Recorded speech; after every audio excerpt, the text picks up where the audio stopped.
हनुमान जी कौन है? अष्ट सिद्धि। अच्छा, तुम्हें 8 सिद्धि मिल जाए तो क्या करोगे? 8 सिद्धि मिल जाए तो तुम 8 सिद्धि में तो ये करोगे कि तुम तो पूरी दुनिया को नहीं देखोगे।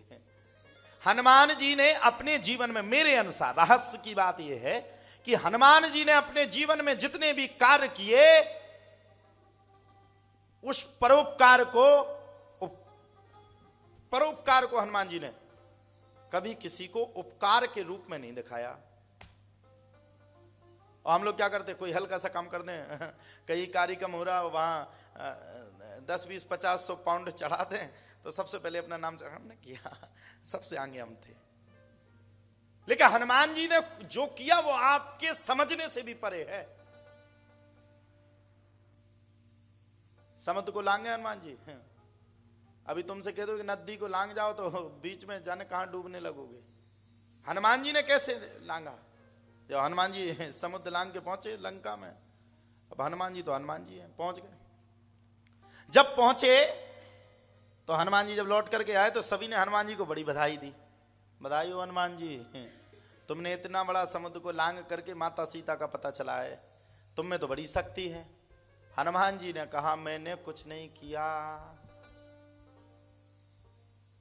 राम राम ते ही सुमरन कीन्हा। हनुमान जी बोले, मैंने कुछ नहीं किया। अरे पूछने वाले बोले, तुमने नहीं किया तो किसने किया? करने वाला कौन था? हनुमान जी से पूछा, कौन था करने वाला? अब आप लोग होते तो आप लोगों से कोई कह देता, वाह तुमने समुद्र को, पहली बात तो तुम लोग आर के पार हो ना पाते उड़ के। अगर हो भी जाते, अगर धोखे धड़ाके से व्यवस्था बना के जुगाड़ पानी बना के पहुंच जाते और लौट के आते, हाँ मैंने बहुत मेहनत की, मैंने इतना यत्न किया कि पूछो मत। लेकिन हनुमान जी ने नहीं कहा। हनुमान जी ने क्या कहा? मैंने समुद्र को लांघा ही नहीं। ये बात सच है। हनुमान जी जहां बोल रहे हैं बिल्कुल सही बोल रहे हैं। अच्छा आप बताओ, किसी व्यक्ति की, किसी मनुष्य का क्या इतना बड़ा सामर्थ्य हो सकता है? हनुमान जी ने कहा, मैंने नहीं किया। किसने किया? प्रभु मुद्रिका मेली मुख माही।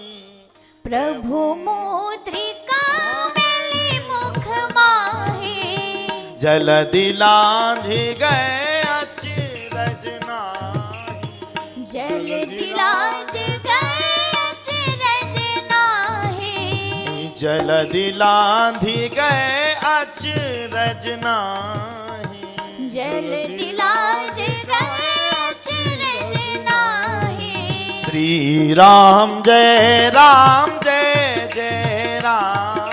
श्री राम जय राम जय जय राम। क्या कहा? प्रभु मुद्रिका मेली मुख माही। जलधि लांघि गए अचरज नाही। हनुमान जी महाराज ने इतनी बड़ी लंका को पहुंचे तो किसके प्रताप से पहुंचे? ये पूरा प्रताप भगवान का था। देखो सीधी सीधी बात बता देता हूं, आज कथा का पहला दिन है।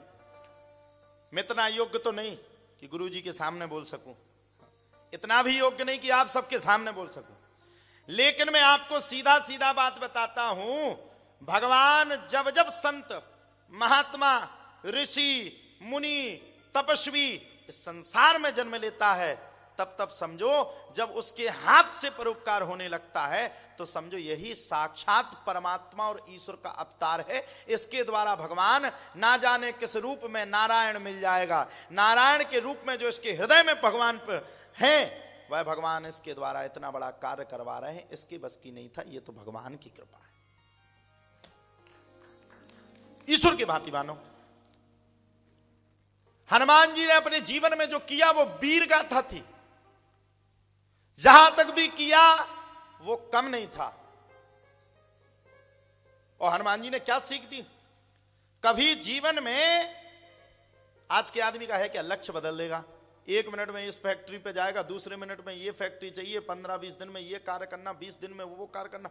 हनुमान जी महाराज ने एक लक्ष्य को साधा। और हनुमान जी महाराज को भगवान श्री राम ने मुद्रिका दी। किसी को क्यों नहीं दी? दे सकते थे ना, सुग्रीव को दे सकते थे ना किसी को। हनुमान जी को क्यों दी? क्योंकि भगवान को पूर्ण भरोसा था कि जिस लक्ष्य को लेकर के हनुमान जा रहा है, उस लक्ष्य को पाकर के ही हनुमान लौट करके आएगा। यही लक्ष्य की साधना है। इसी को साधना कहते हैं। अब जीवन में हमने लक्ष्य 5 मिनट में ये साधा, अभी अभी कथा में बैठ गए, 2 4 5 मिनट बैठे, अब मन लगानी तो फिर फोन को चलाने लगे। ये लक्ष्य नहीं है। अच्छा ये भी बता देना, ये पहले दिन की कथा है, बुरा कहां लगता है, फोन का बुरा लगेगा पहले तो। 5 मिनट में हम अपने मन को हटा लेंगे।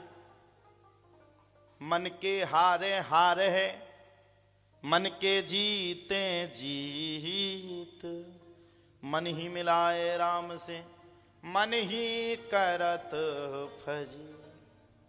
मन के हारने से हार है, मन के जीतने से जीत है। अभी इंडिया में हम एक बात कह करके आते हैं, हर कथा में बोलते हैं, भागवत कथा करवाओ या राम कथा करवाओ या कृष्ण की कथा करवाओ या हनुमान जी की कथा करवाओ, उसके लिए सब व्यवस्था करनी पड़ती है। मैं इंडिया में बोल के आया, बैठ करके आया, मेरी बात भले ही बुरा लगे लेकिन मैंने उस पर विचार किया, सार्थक है वो बात। इतना बड़ा पांडाल लगाओ, फिर लोगों के रुकने की व्यवस्था करो, भंडारे की व्यवस्था करो, उसमें भी जनता जुड़ रही कि नहीं जुड़ रही, जनता को घर घर जाकर के वो कार्ड दो, सबको बुलाओ, सबको बुलाओ, सब आएंगे। अब उनका इंतजार करो, जो आ रहे हैं उनको पांडाल में पानी तक की व्यवस्था करके देखो, तब जाकर के विराजमान होंगे। और मैंने इंडिया में एक और बात कही थी, अगर यही कथा की जगह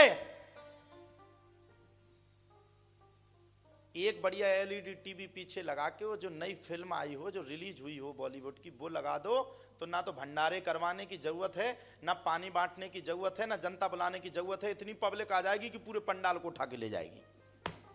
हाँ, ले जाएगी कि नहीं? पुष्पा 2 फिल्म चल जाए अभी, तो आदमी बड़ा प्रसन्न होता है। और मैं क्या कह रहा हूं, जहां हमें जुड़ना चाहिए वहां नहीं जुड़ रहे।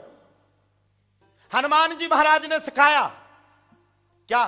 तप, बल, तेज, प्रतिष्ठा, ये हनुमान जी का है। और हनुमान जी कौन है? शंकर स्वयं केसरी नंदन, शंकर स्वयं केसरी नंदन, तेज प्रताप महा जगवंदन, तेज प्रताप जगवंदन। शंकर स्वयं केसरी नंदन, ये किसके अवतार है? शंकर जी के।